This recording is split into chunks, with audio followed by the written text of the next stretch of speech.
We now go live to Chickies and Pete's for Snow the Goalie. Now, here are your hosts, Anthony SanFilippo, Russ Joy, and former Flyer Chris Therien. Welcome in to Snow the Goalie here on WBCB. We are live from Chickies and Pete's at PARX Casino. It's my first time in PARX Casino. Here in beautiful Bensalem, Pennsylvania. Bensalem. Mine too. It's your first time here? Yeah. It's a nice place. Yeah, nice. Yeah. I will tell you. Here, I'll give a shameless plug. Go right ahead. I have been to the sports books of Vegas. I have been to the sports books in Pennsylvania and some in New Jersey. The sports book in the back of PARX Casino might be right up there with some of the better ones in Vegas. Really? I was impressed. I was. That's great. It's a wonderful place to watch a game or many games. Ton of screens, huge screens. Wow. You got a bar there. You don't have to go far. Got nice comfy chairs. As nice as this place is, I couldn't have parked any further away from where we had to be.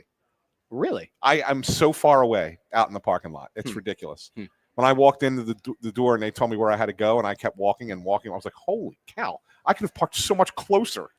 It's a hike. It was a hike for me today. That's good for you. It's Yeah, good for all good of us. exercise. You know, got to get your steps Get in. my steps You in. work remote. I work remote. You know, Yeah, you got to get those Tootsie Toes. Yeah, get the steps moving in. a little bit, Absolutely. you know? Get the steps Absolutely. going. But yeah, we're out here at Chickies and Pete's in PARX Casino in Bensalem. Come out and see us. Usually it's every Wednesday, but we're doing a Tuesday show tonight because of the holiday this week. But we'll be back at it next Wednesday in South Philadelphia, 5 to 6 p.m. because there's a Flyers game at home next Wednesday night. So that's at 7:30. So we will be at Chickies and Pete's in South Philly from 5 to 6, the flagship Chickies and Pete's location. So be sure to come out and see us there. But we had a lot of fun the last time we were out there too. We did. We had Fridge came on. It was a good one. We were pretty delirious by the time it was over, though, right? Like we had that show for the hour, and then we had an entire cross game. the street and then go the entire game. Yeah, and it was fun. Yeah, it was a great night. It was a good night. It was a good night. But we're talking about our show a lot off the top here because the game last night was a no-show for the Flyers. It sure was. Right, Bundy? I mean, they did not show up for that game. They could have. It was ripe for the taking too. Yeah, and that was the thing. Like, I was getting a little bit of criticism online from our guy Amadeo, who said, just because I picked the Flyers, everybody else picked the Oilers. Was somebody going to criticize me like we were ripping you, Russ, the other day when you picked? We only wanted to pick the Flyers, and then of course they won. They did. And I said no. I said the reason is because I looked at this and I saw all of those injuries on Tampa. They were missing so many players last night. They had one line and then a bunch of guys. And I thought, this is a great opportunity for the Flyers. They can come out here, play their game, and really steal one in Tampa. And then nobody showed up. Erson played okay, but I mean, he only faced 17 shots. But other than that, nobody played well. In that game last night. It was bad, and they're really going to have to make some hay on the road too. If this team's going to want to make the playoffs, they're going to have a good road record. They haven't played a ton of road games this year because they've had so many home games early in the year. They've done their job at home, but going out on the road has been a different story for them, and they're going to have to figure out how to go out and beat some of these teams that they're going to play because it's a different matchup for them when they're on the road than it is at home. Yeah, and one of the things that was really that they're going to play because it's a different matchup for them when they're on the road than it is at home. Yeah, and one of the things that was really noticeable last night, and we talked about this briefly before the show, Bundy, was that line with Mishkov, Couturier, and Brink just was as bad a game as a line could play last night. I don't think they work together, and Rick Tocchet and the coaching staff might have to think about trying something else. And the problem that they face, in my mind, is, everybody says, well, play Mishkov with Zegras. Okay, but Zegras is a left wing. So you would say, all right, maybe you go Zegras, because Zegras and Dvorak have played well together. Yeah, I'd keep those two together. Right, so keep those two together. And then you got to put Mishkov on the right. But Mishkov has played better on the left than he has on the right, on his off wing. Yeah. So you really are now saying he has on the right, on his off wing. Yeah. So you really are now saying, do we want to put him in a spot where he's playing on the side that he's not as good at, just to get him with Zegras? Yeah. And so that's the dilemma that they're facing. They may have to do it, but I think that it's not necessarily the right fit, if that makes sense. Well, and I mean, listen, I can hit you with a real issue. I can hit you with the thing that I think is kind of the thing that's kind of looming over this entire thing. Are you going to side with all the idiots online who blame the captain? No. Okay. It has nothing to do with the captain. I don't mind the captain at all. Okay. I think that at some point, and I'm sure the conversation is being had, but I don't know why we're seeing what we're seeing. We often talk about the jostling of lines, right? About shaking it up. We had this talk a lot with Torts last year. Just nobody was ever able to build chemistry. At some point, you have to figure out what you have in some of these guys. And Zegras to me is one that, like, long term, because they're going to want to sign him. He presumably wants to sign here longer term. You have to give him at center a legitimate look. Yeah. You have to. Because and we talked about this the other night, if Trevor Zegras is a wing, he's still a really good wing. And hell, if he's a point per game player, awesome. Like, cool. You got him for virtually nothing in a trade. Awesome. That's a great find. Great job by Danny. Good bit of trade, right? But if he's a center, it changes everything, because now that logjam at wing gets cleared up a little bit. And the problem is whether, I know you think he's a wing and a lot of people seem to think he's a wing. You need to have a long enough look at that before you make that determination, because, again, this is where we get into the difference between you're in year 3 of the rebuild and you should be able to experiment with a few things versus you're trying to put together the lineup that you would try to go into the playoffs with. And I don't think they're doing themselves a service here by having Zegras play on the wing. Cool, it works. We know it works. Try him at center for an extended period and get a definitive idea of does it happen or not. Because, by the way, negotiating, who gets paid more, a center or a wing? Yeah, but here's the problem. So if you can rule out that he's a center, maybe it also helps you at the negotiating table a little bit. And I'll ask you about this, Bundy, because here's what the problem lies. Like, they've tried him at center. Yeah, but not for a long time. No. Man. Like, they haven't really. You're right. They haven't. But he has not looked good at all at the position, not necessarily in the offensive end, because he certainly looks good in the offensive end. He's creative in the offensive end. He makes other players look good in the offensive end. The problem isn't there. The problem is in the other, 120 feet of the ice, where does not play the position well. And that's the issue that they have. And if you're going to play him at center with Mishkov, who also plays zero defense, now what is that like when those guys are on the ice together? Yeah, right. That's the problem, and that's why I think that they've been reluctant to do that. Yeah, and he doesn't take faceoffs very well either. But that can't be the one reason, though, that you don't give him more of an extended look at center. I think you brought him in. I mean, the idea was to give him a shot at center this year, right? Let him play center, because Anaheim didn't believe that he was a center iceman either. They wanted to leave him at wing in Anaheim, and that was one of the reasons Pat Verbeek made the trade with Danny, to give him a fresh start somewhere where he'd get a look at center. That's what he wanted. Yeah, I mean, it's tough. He's not a 200-foot center iceman, and that's the problem, where defensively he's not that big, strong, strapping center that can go back and make a defensive play, cover up for you. They're talking about guys like Keith Primo, right? That can really come back, plays a full 200-foot game. But he's done enough offensively that's, I think, where you have to give him the extended look. Yeah. At center and let him try to play with guys. I mean, I saw something the other day. I mean, it may be crazy, but why not just playing with Mishkov and Forster? Give that a line a try. It would be a fun line. One of the guys over to the right side and see what happens with that. Can I play a really crazy game? Bundy, tell me I'm an idiot, and it's fine. I'll take it from you. I won't take it from him, though. If you have a line that finds significant success at keeping the puck in the offensive end, is it as important that Trevor Zegras isn't a great 200-foot center? Like, if the idea is that they're able to maintain possession consistently in the offensive zone, doesn't that outweigh? Like, isn't the cost benefit there, the risk assessment, isn't it more advantageous for the Flyers to have somebody who can do that, keep the puck in that end, more so than, be afraid of, oh, God forbid it goes in the defensive zone. How will we ever get out of it? You know what I mean? Like, I don't know. Yeah, but the problem is, Russ, is he's not going to have the puck the whole time. Yeah. Like, there's going to be times when you're in your own zone and you have to make good plays in the neutral zone and the defensive zone.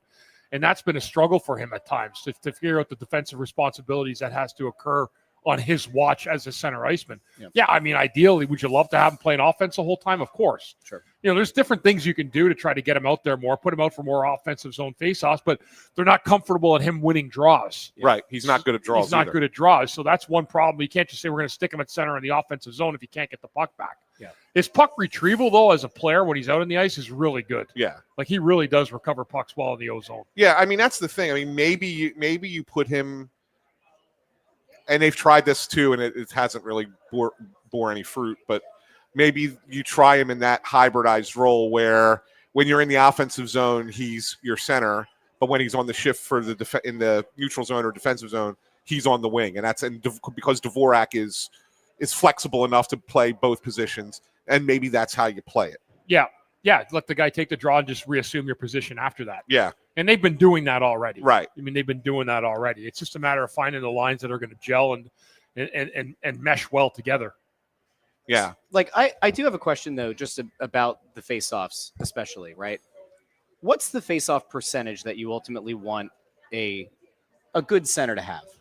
You want over 50%. Well, like, yeah, look, I mean, at or over 50%. 55. 50% is the bare minimum. Okay. Right. That you would want. You don't want to be below 50. Yeah. Your best face-off guys are usually your best in the league Yeah. are around 60. Yeah. So you want somewhere between 55 and 57 is like good, really Yeah. good, right? And that's usually where Coots is. Yep. Yeah. Coots is usually in that 55 to 57 range. So let me ask you a question. If we're that concerned about Trevor Zegras' inability in the face-off circle, what are our thoughts about a guy like Jack Hughes? Jack Hughes is a good player, right? Yeah. What's your point? What about him? What does Jack Hughes do? What does he do? What does he do? What's his position? Jack Hughes. Why are we talking about Jack Hughes? Yeah, I'm trying to get. I'll don't know circle where you're back going. around to it. Go ahead. I'll circle back around to it. We'll just let it marinate for a little bit. Okay. So yeah, are you trying to compare Zegras to Jack Hughes? I'm just throwing out the idea. They both take face-offs. They both historically have taken face-offs. Yeah, but Jack Hughes is a significantly better player than Trevor Zegras. I'm sure that he is.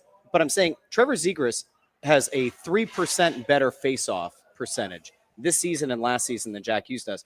That doesn't stop New Jersey from saying, well, Jack Hughes can't take face-offs. Jack Hughes is a more complete player. Yeah, he's Of a course much better sure he player. is. Yeah, but that's what I'm saying. It's But not. I'm saying you're not looking at it just you're- face-offs. But you're looking at it a lot through the vantage or No. through the lens of he can't take a face-off, so you need Dvorak in there to take the face-offs for him. I guess my point is like No. My argument, Russ, was that if you're going to play him some at center, what you can do is you can play him at center in the offensive zone. So that way, even if he loses the face-off, you're at least in position to defend. Whereas if you're in your defensive zone, he's out there and he loses that draw. Now all of a sudden, the other team's got the puck in your end. So that's the only thing. That when I say the hybridized version of it, you kind of get him. Hey, if he wins the draw, great. Yeah. Great. Then we're on the attack. I just If don't know not, how- I at just least don't know how we're down that sustainable- end of the ice. I just don't think it's sustainable. You either have to go all in with him in one spot or not. Well, that's why everybody thinks he's a winger. But that's why ultimately. I'm saying, like, I just don't know why Rick Tocchet doesn't seem open to the idea of the sink or swim. Give him 15 games, sink or swim. Why not? What honestly, like, what is the fear? Okay? Play this one out. What's the fear? What's the downside? Trevor Zegras goes out. It's not- and so proves, let me he's put it not like- a center, and the Flyers don't win some games. Is that the concern? No, the concern is you can't play him with Mishkov together because neither one is defensively responsible.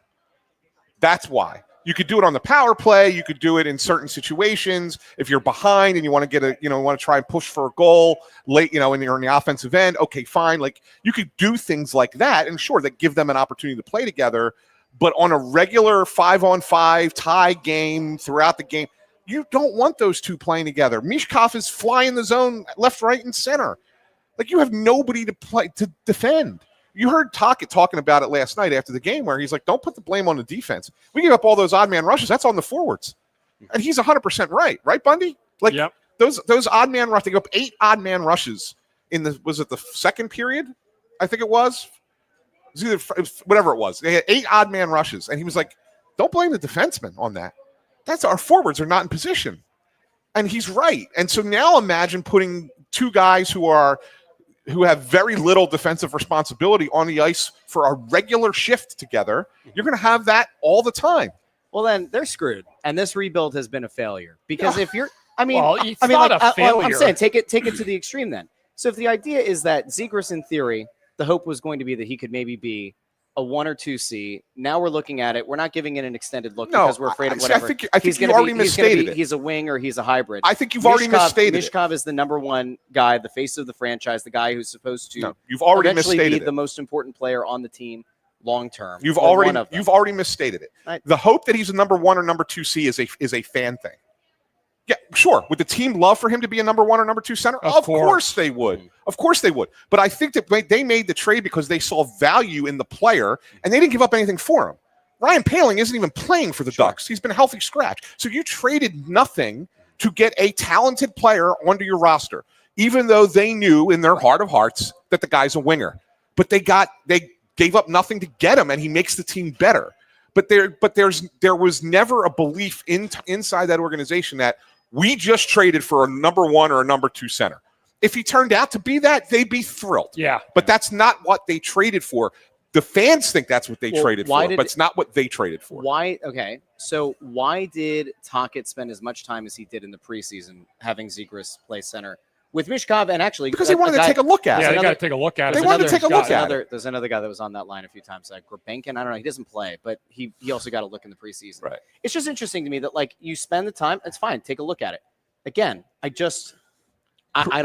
Preseason hockey is not regular season hockey. I know, but I'm saying like I don't fundamentally understand what we're doing here. I don't understand why you would even like Danny could have killed that in the cradle when they acquired him, or even going into the season. Danny and or Tocchet could have said, "Look, we gave Zegras that look at center in the preseason.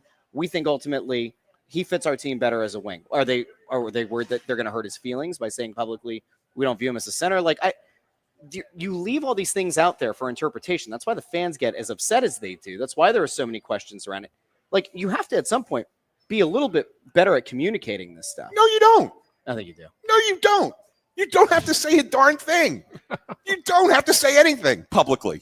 You don't. They have their internal communications. They talk to the players. They talk amongst themselves. And whatever they say, sometimes we find out, sometimes we don't. You don't have to say anything. You don't. I actually looked up Jack Hughes' faceoff percentage lifetime. It is 36%. Yeah. It's like 34 this year. It was like 36 last year. And young Zegras is 37%. So, well, Jack Hughes gets you 100 points, though, Russ. He does. Yeah, he does. Yeah. And he's a better player. Better all around. I'm not trying to compare the two. I'm just saying that Hughes takes a lot of faceoffs and is a very bad faceoff guy, and yet that doesn't preclude his team. No one is saying that that's what's precluding Zegras from being a center. It's not. But what I've said again, you can give him an opportunity in the offensive zone. You feel better about it in the offensive zone than you do in the defensive side. So that's pretty much it. We actually had a question. Now, there are a bunch of people who are asking over on Facebook and YouTube and X about the number to call today. Ah, yes. We have bad news. There are no phones. Not tonight. Not in the world. There are no phones left. There are no phone lines. It is in these unprecedented times. We don't actually. No, there is another show on the radio that is running right now, same time, and it is their normal time, right? And so we cannot preempt them, even though we are the only Flyers radio show this side of Mississippi. Correct. Which is okay. Yeah. And I know that some of you are very upset about it. So but you can ask. You can call us next week. But I will tell you that there was a question that came in from the bar. Oh, I like it. So, I mean, we might not have the phone lines, but we do have questions coming in from the bar. So we'll honor that. And, of course, you can drop them in the comment section and on we'll YouTube, Facebook. Well. If you're watching on X and you have a question, you have to go into old Periscope mode, click the video first, and then drop the comment, and we'll see it on the screen. So this question is from Ron at the bar. Where's Ron? Who's right here Ron? in front of us. Where's Ron? There's Ron. Right here in front of us. Hey, Ron. Ron asks the question. Asks if a trade is imminent for a center or a defenseman, and who would the leading candidates be? Thank you, Ron. Yeah, great question. I saw Ron. that the other day that Danny's looking for a depth center. Yes, that is correct. I feel like we already have enough, though, right? So the problem is this: they are not happy, and I wrote about this a couple weeks ago. They're not happy with the fourth line. They're just not, and they don't really have, because the organization is bereft of centers. They don't really have a center in the minors that they would be willing to call up to replace a Rodrigo Abels, right? So he's been on the prowl to try and add a depth center. for that purpose. And that would move Obels back to the minors? Well, they'd probably put him on waivers. On waivers, and if he doesn't get claimed, then he goes back to the minors. Okay. Or they keep him around as the Extra guy or 13th forward or whatever. Yeah. But yeah, so that's why it's not like he's looking for a fourth line center because he doesn't want to get anybody else. He's looking for a fourth line center because that's what's really available. Right. And he feels like that would upgrade a part of the team. It's not. So yeah, is it true? It's absolutely true. Do I think anything is imminent?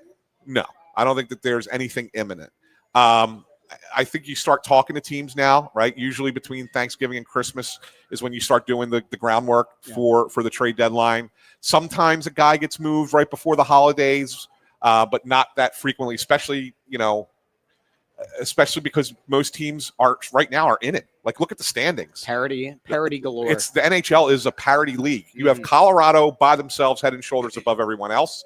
Then you have a collection of 26 teams, and then you have 3 teams that are out of it. And that's it. That's the NHL right now. It is crazy. So no. I do. I think that the Flyers are going to look to do a couple things. I do, Ron. I do think that they're going to try and get a couple players by March. But do I think it's happening in November? No, I don't. We have. You know what? Actually, hold on. Before I go to the super chat, thank you, Fawcett. We'll come out to you in a second. The number one name, right? Like when we talked about this the other day, but the number one name out there right now that everybody is hot and heavy for is not a center, it's a defenseman. Yeah. And Vancouver looks like there is a chance that they could really look to go to the whole thing. And if that happens, and Quinn Hughes, who's a free agent in 2027, his name's going to come up. Everybody and their mother believes that he's going to want to come back to the East Coast. Obviously, there's the fan fiction that all the Hughes brothers are going to play together in New Jersey, and it's going to be rainbows and smiles. Everybody's going to be happy. I don't think that one's as much fan fiction. I think that Quinn Hughes would love to play with his brothers. Yeah, I agree. Whether or not it happens, we'll see. Yeah. But as we talked about the other night, a little hop on 95 or whatever, and it's not far from Philadelphia, and he's got friends who play on the team, and so there's Zegers is one of his better friends, and so there's a theory out there, and he loves Tocchet. There's a theory out there that maybe that isn't as much of a pipe dream as like a Connor McDavid coming to Philadelphia. Correct, I agree with that. They're between the Tocchet relationship, the Zegers relationship. I don't know. Is he also friends with York and Drysdale? Because those guys all kind of run together. All right. Yeah. Regardless, that doesn't feel like a totally insane thing to jump to. Correct. The question is, if you're the Flyers, right?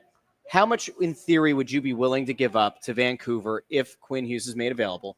Do you have assets that are attractive enough to convince Vancouver to move off him? And furthermore, is it worth it to do that now, or do you just wait until he hits free agency in 2027? I will answer the last part first, though. You can't wait for him to get to free agency in 2027 because you run the same risk about going very much in on the 2026 free agent class. If he were to land with another team and likes it and extends, I think you have no chance. I think that there's a possibility, and who knows? I mean, ultimately, Quinn Hughes and probably his agent are the only people who know this. But I think that there's a real possibility that he's willing to go somewhere that's not New Jersey on a short deal and wait for Jack to become a free agent in 2030, and then they sign together somewhere else. Philadelphia freedom. No, I'm just saying. I'm not saying it would be here. Like, they're going to have 25 teams after them. Yeah. So that's That's why I think it's more likely that while he wants to play with his brother, New Jersey might not be the best fit, right, for any of them. Yeah, and you probably wouldn't want to lock in there long term. New Jersey wants to trade for him, but Vancouver wants his brother Luke. Right? Trade brother for brother. That would be something. That would be something. Yeah, he wants to play with his brothers, but the only guy they're asking for is his brother in return. So yeah, look, would the Flyers be interested? Of course they would. Could they put a package together to Vancouver that would be worth Quinn Hughes? Yes, they can. They have enough assets to do it. Martone or Mishkov's got to be part of that. I don't know about Martone or Mishka. I think that they have enough elsewhere. I would think Forster would probably be a guy that they would. They're going to want a defense. And York. Yeah, like, I mean, so that you could, and then you could do prospects and the Toronto first round pick. As bad as Toronto's going right now, maybe that's an attractive pick all of a sudden, even though it's top 10 protected. Like maybe there's something there. I think there's enough of a package you could feasibly put together for him. that doesn't mean it's going to be the best package, right? And I think it's one that Vancouver would consider, but I also don't know that it beats what other teams can have. So I don't think it's super realistic, but I also don't think it's zero. Yeah. For that matter. Yeah. I'm going to go out to super chats. You know what? And don't forget we have to do our player of the week. Yeah, so we got reads. I got a lot of things. Get that one queued up. I got everything ready. Okay. We don't have a phone line, and all of a sudden the show falls apart. Yeah. See what happens here? All right. Andrew Fawcett out there in the fine state of Texas checks in and says with a near $5 super chat. Thank you, Andrew. Says Zegras seems like he's adaptable. Could he play the right side with Mishkov and Dvorak? I don't think so. I mean, that's a good question, though. Like, they've never played him on the right. Maybe he just doesn't fit on the right wing, Bundy. Yeah, I don't know about that one. That's, I mean, could they? They could. Could be worth a look. Could try it. I mean, at this point, why not just give a look here and there? Yeah, I mean, I don't know. Better than last night. Yeah, I mean, look, we know Mishkov can play on the right? So he's done it before. It's a strong side, so you could do it. I just think that they're really worried about how that team plays when they're not in the offensive zone. We have another super chat in here from Kaleem Goodman 9078. Thank you for the super chat. Says Abels is playing with fighters. He's set up for failure. Yeah, I don't know if there's a lot more there to him though. Like, I mean, do I think he could be a fourth line center with other players? I do. I do. I don't necessarily think that he's, not a guy who should play in the NHL. I also don't think he's a guy that should play higher up in the lineup either. I don't think there's enough there. No. So, Garnet Hathaway through 21 games, 0 points. He's not been good. No. Other than when he's killed penalties, okay. Other than that, Bundy 5-on-5, he's not looked good at all. He hasn't been on for a goal for this year. Yeah. No. You know what? He's got to be. I've seen him play effectively before. I don't feel like he's been that pest that he's been in the past. He was a good player last year. It feels effectively like just get the puck to the net, scramble in net, make guys have to worry about you on the ice, and he hasn't done that. He's been kind of just another guy on the ice instead of being a factor. He's been a non-factor. Yeah. Which, listen, you know me. I just keep, in the midst of me saying, what are we doing here? What's the point? Nikita Grabenkin's not playing. He's been out of lineup. Is it 3 straight games now he hasn't played? Garnet Hathaway's not giving you much. I get he kills penalties. I would love to just, maybe have somebody else try to fill that role for a game just so that you get Grabenkin, who's actually like a decent player, get him on the ice. I know a lot of people, it's pretty fashionable to say how much everybody hates Nick Delorier. I don't hate Nick Delorier, but I'm also not exactly convinced that he's the best thing for the lineup night in and night out. I would go to a 3-man rotation for one of those spots. And ideally, I think in a perfect world, Grabenkin would see the ice 3 out of every 4 games or so, and you rotate between Hathaway and Delorier, and you call it a day.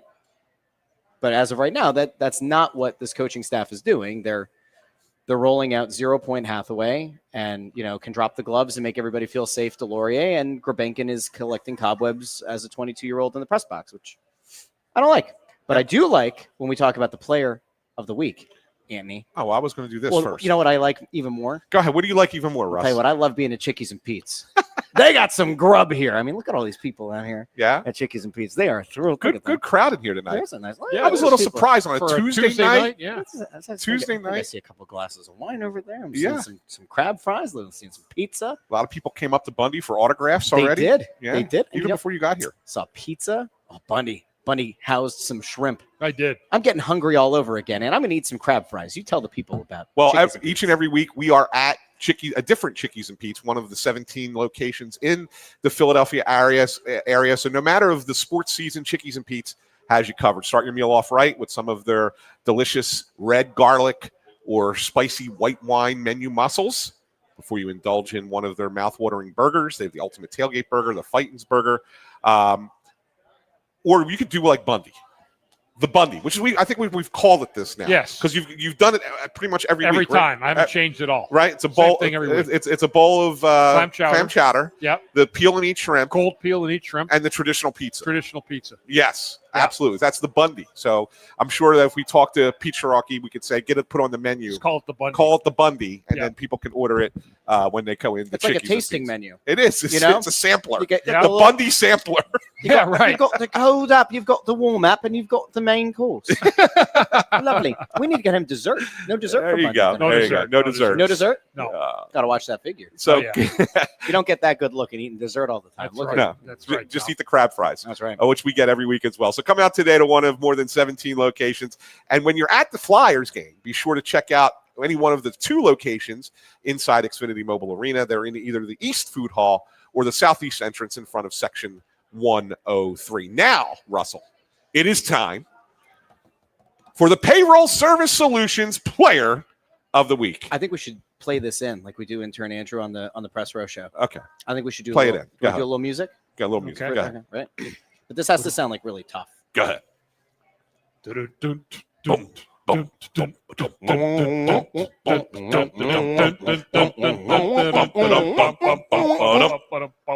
Payroll Service Solutions. Call them today, 1-866-PAY-EASY. That's 1-866-PAY-EASY. Speaking of easy, I think this week's Player of the Week, and that's why I'm glad you played the music, Russ, because I don't think Payroll Service Solutions is going to get the full conversation this week because I think it's a slam dunk.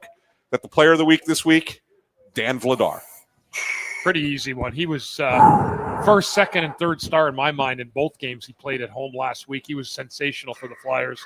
And they've come to expect good goaltending from Dan Vladar when he starts between the fights, but the Flyers play well in front of him. He's top 5 in the NHL right now. Yeah. Bona fide stud. Top 5. Yep. It's early. It's 20 games into the season, 21 games into the season. We're not anointing him like, a top 5 goalie in April, right now. I'll anoint him. My father-in-law's a deacon. I can get him anointed. There you go. I don't know if we can get him up for sainthood yet, but maybe he's like the blessed Dan Vladar. That's probably sacrilege to say, but it's okay. Yeah, it's okay. I'll That's go to right. You confession. conducted a wedding. How you're sacrilegious all over the place. Well, I didn't commit the sin of schism, though. That's a whole other thing for another day about those licenses to be an officiant. Who would do such a thing? Anyway, yeah, he's 2.42 goals against, 8th in the league, 912 save percentage, tied for 9th in the league. Oh, so they went down. Went down, Yeah, but his numbers are actually stronger right now than they've been at other points when he's been 4th or 5th in the league. So, kind of take that for what you will. He's been sensational. Yeah, he has. He really has. He's the guy that, and Bundy said this off air the other day, but he was spot on. It was, if they awarded the Bobby Clark Trophy tonight, he'd be unanimous. Yep. Yes. And no one else would be a close second. Yeah, that's 100% right. Yeah. Right? Yeah. He'd be the runaway winner right now. He's been that good for this team. Solid every night. I know he let in 2. The Flyers came back again in that game. They were down 1-0. But, man, I'll tell you what, he had some of those saves. I know it was a 6-3 final in that game. Yeah. He gave up 3 goals, but he made some 10-bell saves in that game that could have kept it much closer if he wasn't between the pipes. Yeah. He's been just unbelievable. He was tremendous against New Jersey. He really, really, really was. He'll be in net tomorrow when the Flyers go to Florida. Played well both games against the Panthers. 2.02 goals against average in 2 games against the Panthers this year. Yeah. A 933 save percentage. Yeah, and that 2.02 is funny because he only gave up 2 goals in both games, but he got pulled in one game. Yep. So that's why not pulled, but they pulled the goalie in the one game. Yeah. Right. So that's why it's above 2. Florida won last night. They beat Nashville 8-3. 8-3. Yeah. Florida's been playing a lot better Yep. than they were at the beginning of the year. Yep. So it's going to be a tougher matchup, but he has played well against them. Yep. And the Flyers do play pretty good defensively. Like, they limit chances. They don't give up a ton of shots.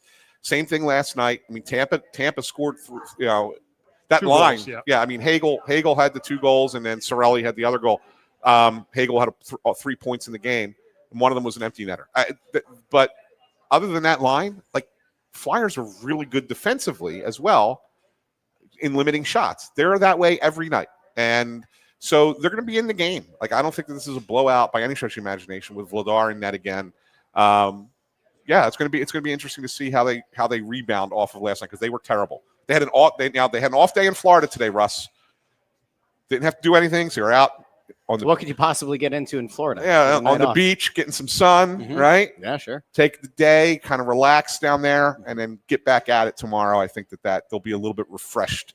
They and will not be play a better home game. for Thanksgiving at all. They're going right from Florida to the Islanders. Yeah. Before we used to actually come home. Yeah. And then leave like that night, or we'd have Thanksgiving at home early, then leave that night to get there. But the Flyers are not doing that. They're actually going to miss Thanksgiving Day. You know how great of a person Paul Holmgren is? How great.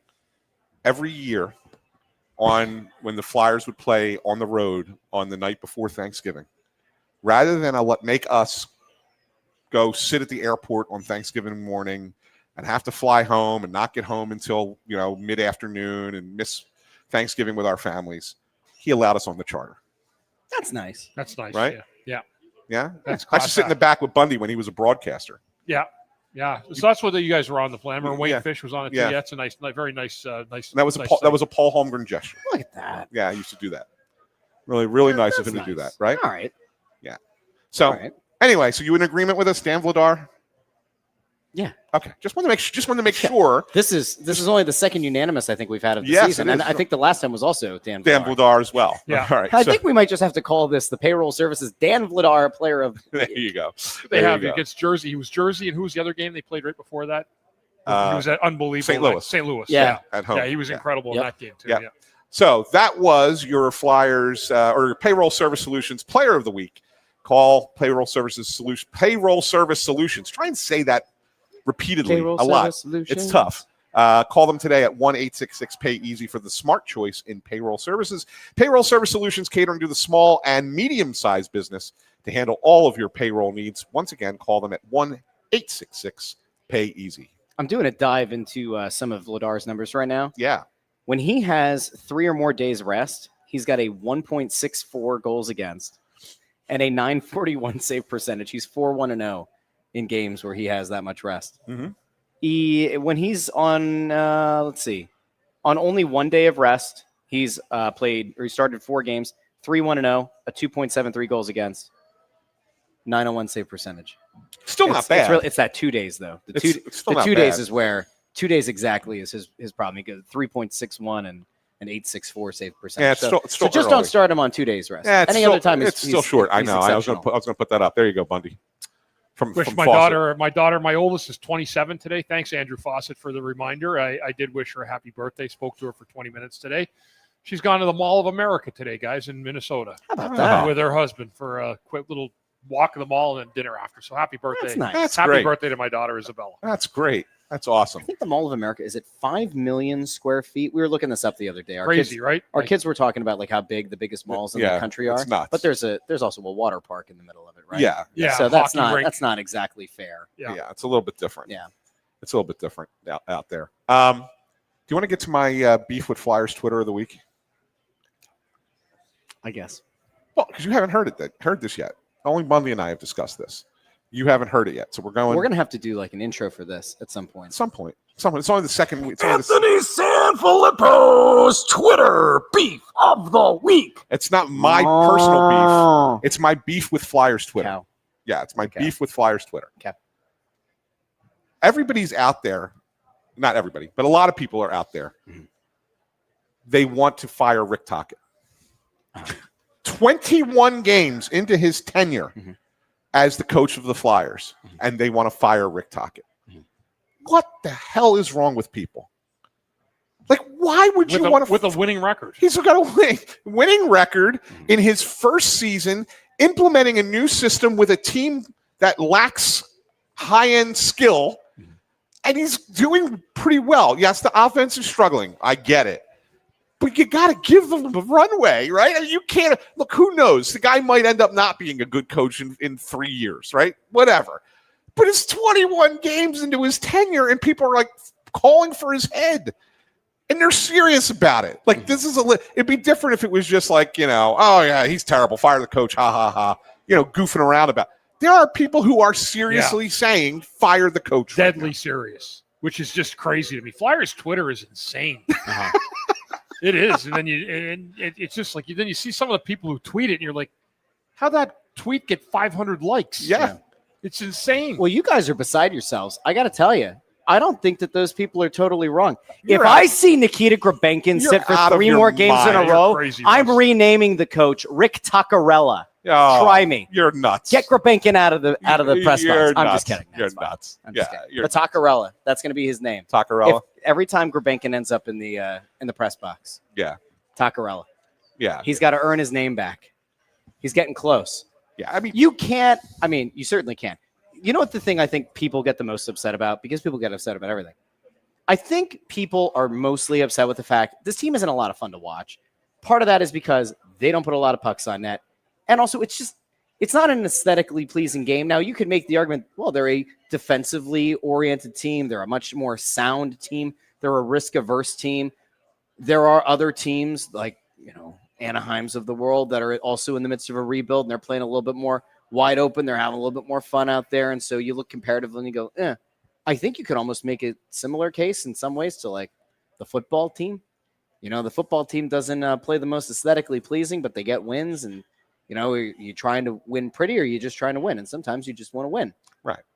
I just think it's the football team is also incredibly talented and has a total buffoon.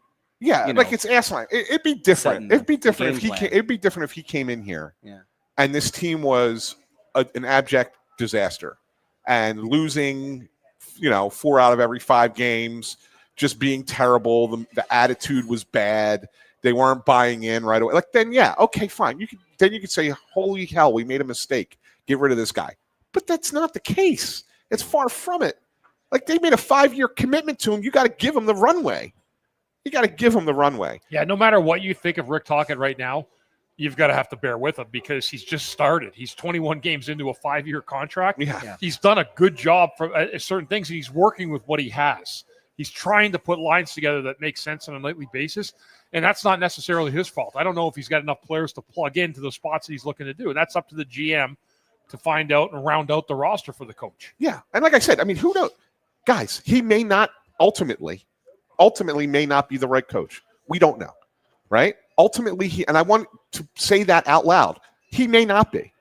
But you cannot, in any way, shape, or form, definitively say today, on November the 25th, 2025, you cannot definitively say he's not the right coach. You cannot. That's it. Plain and simple. Okay? Good? You good with that?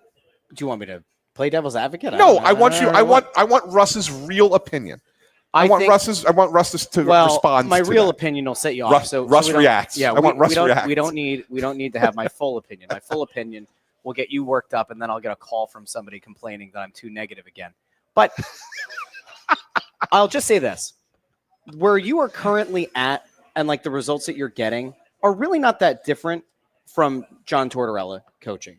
I don't mean the day in and day out. And I don't mean the interactions with players. I mean ultimately. You are pushing certain buttons to get a team to around 500.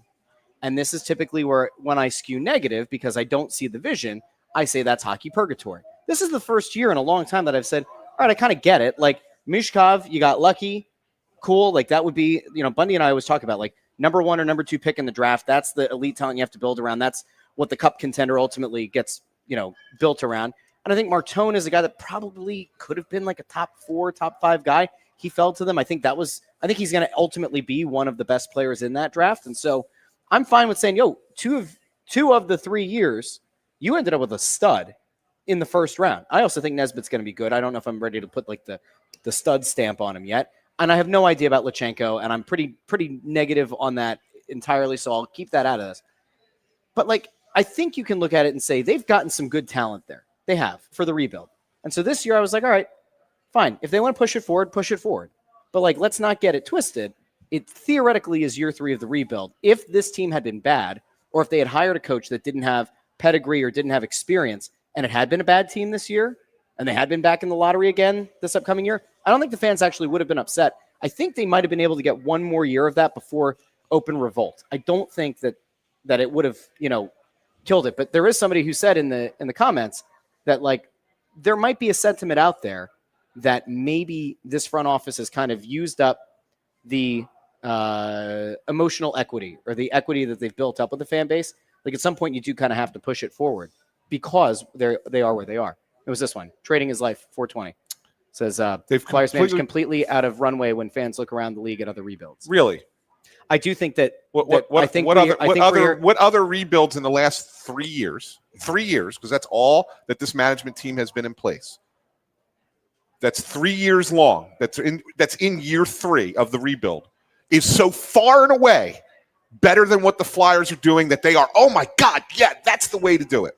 Well, Chicago is probably one of the teams. They've got a lot of good young players. Yeah. And they've kind of slow walked that. They've had to But bear that with goes back a little bit further than a 3 little years. bit, but really, I look at it from the start of Bedard. Bedard, Right. Bedard, So that's the 3 Bedard years. Mishkov draft is really where you look at Anaheim is an interesting one, too, how they've kind of rebuilt a little bit, too. They're 14-7-1, I think, now. Yeah, off to a good start. But but if you watch the way Anaheim plays, does Anaheim look like a team that's going to win in the spring? But I'm not talking about teams that are going to win in the spring. I'm talking about teams that have rebuilt and look good right now in terms of where they are. They're also longer than 3 years. Right. Too. And there's teams that are falling, too, right now, like Edmonton and Toronto. Yeah. Right, where they're going to have to start a rebuild, too. So we'll keep an eye on those teams. Vancouver wheels are coming right off. Yeah. Right. Yeah. How's San Jose is one that people like to point to. Well, Celebrini's been off to a great start. Yeah. Utah is another team that's kind of but again, long. Slowly, That's a long time for them, right? They're starting to finally get players now that are adding up to NHL. But see, that is what you and I were agreeing about the other night, though, is that, for better or worse, instead of going the long rebuild, and you talk about this a lot, the idea of like this city couldn't have done a 10-year rebuild. I agree. But while it doesn't guarantee you that you're going to win a cup, fans to some extent are kind of willing to take a little bit of the longer pain if it does ultimately net you a bunch of those high-end guys, and you have a situation like Colorado did or one like Florida did, and then they added free agents and that took them to the next level. I think you can sort of see why some of those other fan bases, like, did they have really bad stretches? They did. But they're in the same place the Flyers are, and the Flyers, instead of kind of bottoming it out, they decided to do the patchwork thing for a lot of years instead of taking it to ground zero. And, like, there is a chance, I'm not saying that it's there right now, there's a chance that, like, this time next year, we stack up the Flyers roster, San Jose, Chicago, Anaheim, and we say, of those 4, the Flyers have the lowest ceiling of those teams. It's possible that this time next year we do. And if we do, then you go, all right, maybe it wasn't the right call to do the Chuck Fletcher patchwork moves. Maybe it wasn't the right call to keep John Tortorella in place and play to the middle, to play into that hockey purgatory. We'll see. It's a longer vision. Like, you do have to zoom out at some point. Yeah. But I think that's why I think that's why there's a lot of frustration with the fan base. But there's nothing you can do. See, that's the thing. Fans want them to win now, but don't want them to win now. Like, you can't have both sides of it. They're like, well, these other teams are doing great. Why aren't we doing great? But then it's like, well, you should lose so that you can go and get those bad players. I mean, won't the playoffs be enough for the fans this year? Like that's what I would think, right? I think if you make the playoffs and it's like very soundly, I think you're probably okay. The thing that I think has taken a lot of the sting out of it and probably has cooled the fan base down a bit is that Gavin McKenna doesn't look like Connor McDavid. No, because if he did, you would, I think, have more open rebellion among the fans of like, why are you trying to make the playoffs now when there's that guy? I know you always said the 20% thing, which is true. Yeah. But I think that the fact that there doesn't look to be a guy right now who like would be a day one put in like absolute star player, I think that probably helps them a little bit if the goal really is to make the playoffs, which I think it is. Okay. Oddly enough, this year, I think we are more aligned than we typically are. Yeah. I think. I agree with you. I agree. But I get why people would be frustrated when you look around the league and you go, because maybe I think when Martone is here, I think if Porter Martone were playing right now for this team and we're finding the goal not quite as much as like Gauthier is, but like if Martone were here and looked really damn good with Mishkov, and if Mishkov hadn't like looked the way that he did to start the year, I think the fan base would probably be a lot cooled off. If Jett Luchanko were playing on the team right now as like the 3C and making things happen, the fan base would probably be cooled off. I think it's just a bunch of those things all added together is what kind of sets them off. And there's nothing you could do. We can't do anything about it. We can just assess the team that's on the ice. It's impatience is what it is it's impatience. If all goes well, right? Yeah. Luchanko is actually a great place to go now. Yeah, we have to talk about him. Because Jett Luchanko got traded. For those who missed the breaking news, we talked about it, yesterday it happened, but yeah. Jett Luchanko was traded. Not from the Flyers organization. He was traded from Guelph, who will host the Memorial Cup in 2027. And as we've been talking about, good chance they were going to try to move him for assets. He moves to the Brantford Bulldogs, the top team in the OHL, undefeated this season, as it were. Regulation.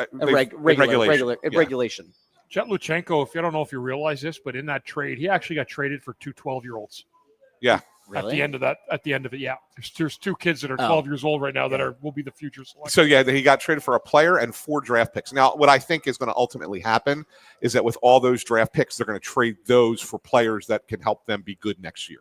Right. So that since they're hosting Memorial Cup. Correct. So I ultimately think that's why they accumulated those picks so that they could then use them as assets down the line. Luchanko had been playing well. He had 6 points over the weekend, 5 assists in 1 game, which was really good. He now goes to a Brantford team with 5 NHL first-round picks already on the team, and he just goes into that mix as well. He's playing with O'Brien, which is going to be fun, which is going to be interesting and fun. I think he's going to get an opportunity to play with better talent. He's going to make a longer run, maybe play in the Memorial Cup. He's going to play World Juniors. Mm-hmm. I think it's going to be really good for his development to be in that situation. And on top of it, and the thing that maybe gets lost a little bit is the head coach of that team is Jay McKee. Yeah. And why does that matter? Jay McKee is a former teammate of Danny Briere's. They're very close. Is that if you remember, his name came up in conversation about a potential coaching gig with the Flyers this year, whether it would have been on the NHL roster or with the Phantoms. Ultimately didn't happen because he has a 3-year contract extension with Brantford, which is tough to navigate through, and so it didn't come to fruition.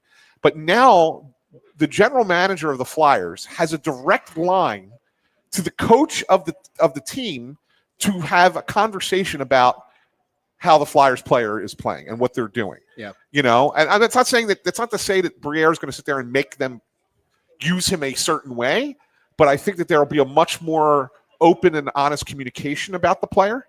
And so that then Flyers can have better tabs. I think just keep better tabs on him that way, just to have that relationship in place. I think that's a huge, huge thing. It might be even more valuable. Bundy can speak to this. It's not just the coach evaluating him on the ice. It's having that line of communication. What's he like when he gets off the ice? Yeah. What's the human being like? What's the person like? What's the coachability like? And to get that additional layer of insight before he presumably returns back up here to the I think they have a whatever pretty good idea of who that is as a person already. Mm-hmm. He's a good guy. Yeah. He's not a problem to coach, but it is nice to find out where exactly he's at in his development and where he stands this year compared to other years in the past. I think it'll be really big. It'll be, for me, for Jett Luchanko, it'll be really interesting to see how he performs at the World Juniors this year. I'm looking forward to see how he performs against that high-end talent. He didn't play a lot last year. It was a coach's decision really to keep him. He wasn't a scratch. He just didn't play a lot. Yeah. So we'll see how he comes back and hopefully with some fire in his belly for the World Juniors. Yeah. Worth pointing out, he had 17 points in 11 games with Guelph. He had a 5-point game in there, though. He did. Yeah. But like 2 goals, and the rest were assists. 15 assists. Yeah. But 2 goals, I mean, obviously the conversation that we had is when he goes back to junior, find that net, man. Figure it out. Take shots. Yeah, but it's not even just about when they say they want him to shoot more because they want him to score more. Of course, obviously, you want anybody to score more that's shooting the puck, right? Mm-hmm. But by shooting the puck, you're creating opportunities for your teammates to score. Yeah. So that's why you're also a little bit more unpredictable. So defend. Don't just look at the goals, look at the shots, right? And so you look at some of those assists that he's getting are coming off the fact that he is shooting the puck a little bit better. Still not where he needs to be, but he is shooting the puck a little bit better. I think that's a key as well. You get those pucks on net. That's going to help. That's going to help. Yeah. So, for sure. I think it's a good thing. It's a good thing for the Flyers. It's a good thing for Jett Luchanko. I think that though this means that unless they're upset at some point in the OHL playoffs, that he's probably not going to be back up here before the end of the regular season. Yeah. Whereas when he was with Guelph, if he wasn't going to get traded, once they got knocked out of playoff contention or even the playoffs, if they made it, then maybe there would have been time for him to play another 8 games with the Flyers, let's just say, roughly. Yeah. But now that's probably out of the equation for the rest of the season. So, yeah. Interesting. Yeah. What else did you want to get to this week? No, I want to say this because this guy's. I love when people get me aggravated. I did not keep it up. Keep it up. Twist it. Yeah.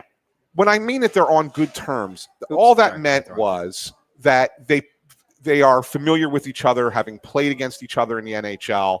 They know each other. That's what I mean by good terms, right? There's a difference between being on good terms with a guy you know in the league. Like I'm sure there are guys you've played against that you knew, right? Yep. And you see him there. Oh yeah, you have a good, you couple laughs about it. A good rapport. You have good rapport, right, with them. But there's a difference between that and someone that you went to battle with day in and day out for several years on your team. Correct? Yeah. Right. That's what I'm suggesting. All right. So that's what it is. WJ. Who these people? What do you mean? These people. What do you mean, these people? These people. Let's play something out here. All right. So the Flyers, although despite the fact that they are not home, which means no press row show for the rest of the month of November. I know. We are back at it in December, but between now and then, they still have Panthers, Islanders, Devils before they come home. Yes. What do we think the record is going to be over the next 3 games? Didn't you say what was your thought? They had to go 1-2. My thought was they had to go 2-1-1. Obviously, they got the 1 loss now, right? So that makes it harder. I don't know if you're going to go 2-0-1 in these 3 games.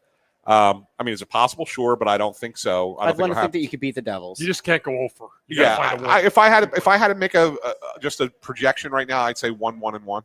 Okay, it's probably what they do over these 3 games. Well, you're asking them to go out and win another game, win a game, get to overtime in a game, overtime and lose a game. Yeah. I think that's fair. Yeah. Panthers game could go one of a few ways. Bundy, like, are you we talked about the fact Vladar has been so good against Florida. Is it a risk to go to the same starter 3 times? No. But like in this condensed of a time frame? No. Okay. No, doesn't matter. I mean, think of a playoff series. Yeah. You're going to play a team, could play a team 7 times in 14 days. It's no different than that. Yeah. The guy, and I think a lot of goalies now too, and coaches will take a goalie if he's got a good record against a team or he's feeling good about against a team, that they'll try to get him against that group as often as they can. Just want to remind everyone before we wrap up the show here from Chickies and Pete's in PARX Casino in Bensalem, Pennsylvania. Russ was just talking about 3 more road games tomorrow, Friday, Saturday. If you need the perfect place to watch one of those Flyers games, go out to Chickies and Pete's. Grab a basket of crab fries. Go with one of their specialty pizzas. Or do the traditional pizza like Bundy likes to get. Yep. The hot honey pepperoni, which we still haven't tried. One of these weeks we're going to try the hot honey pepperoni. And also, research. If you're going to a Flyers game, stop by the flagship South Philly location where we will be next Wednesday at 5 p.m. before you make your way inside the Xfinity Mobile Arena. Go to chickiesandpete's.com to check out for all of their upcoming events and more. That was fantastic. Great stuff. Nice job out of you. Thank you. Now, you do it enough, you start to get better at it, right? I guess so. That's what they say. So, you would know. You have 4 children. And there we are. The FCC won't let me be. I do. I have the fewest of the 3 of us, so I'm a little. Something's wrong with me. That's true. There are many things wrong with this guy. Believe me. Before we head out, I thought it would be appropriate if we told the people, as always, that we are thankful for them. So I'm going to throw the Thanksgiving theme up there on the feed.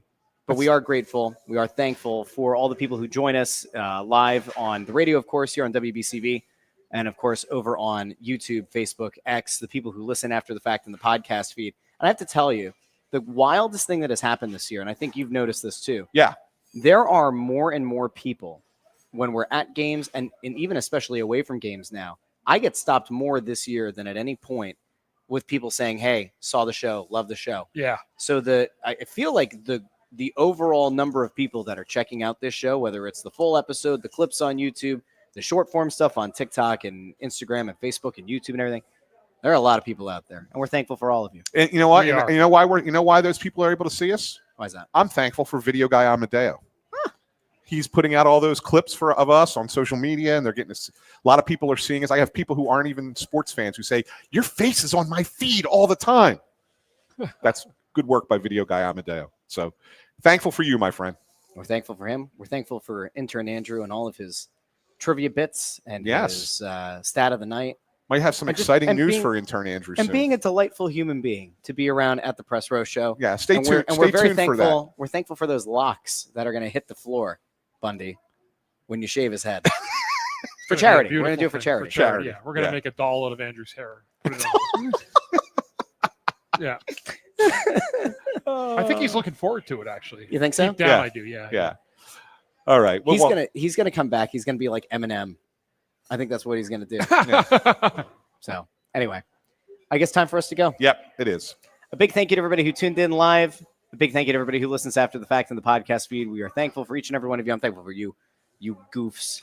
Thankful for you guys. Thankful for our fans. Happy Thanksgiving to all of Happy you Thanksgiving, out there. everyone. Yep. Number one side, go quick.